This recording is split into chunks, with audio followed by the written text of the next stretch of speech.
This video is a part of my DIY photo booth rental business video series. Hey everyone, it's Lee here, the bartending photo boothing rental guy, and today we're here with another video that explains the sheet.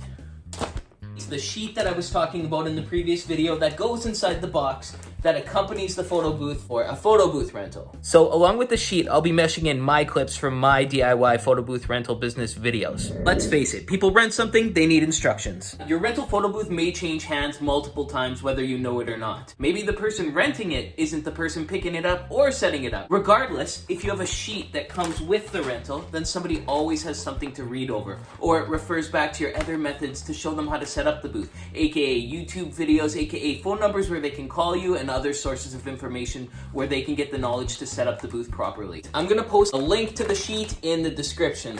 Okay, so the first thing that the sheet addresses is where to set up the booth. So it says it should be on a sturdy table, it should be like a 7x7 backdrop at least, it should be placed 6 to 8 feet away from the backdrop. So the second step is just setting up the booth, putting the light on, putting the umbrella on, turning the booth on, and logging on to Wi-Fi. Pretty simple stuff. So the third step in the sheet here is just basically teaching the client that they can tilt the camera up and down, or they can zoom it in and out so that they can get the desired spot to take their photos. So there's a column here that just adjusts lighting if it's not good. You can go through the wizard on DSLR booth and it will basically take a test photo, and if it's too dark you just press up to lighten it and press down to darken it. Super simple. Don't worry, I'll be doing a video shortly on how the wizard works.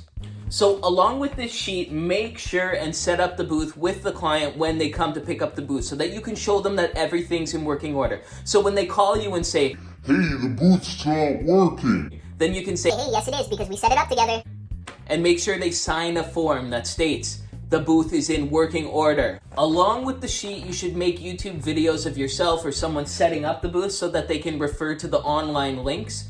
In case you're busy, you can just send them links, or they can go to the links instead of calling you. Calling is always the backup option. Be like, Hey, text me if you have troubles. thanks for watching this video, and stay tuned for the next one on the DIY photo booth rental business series.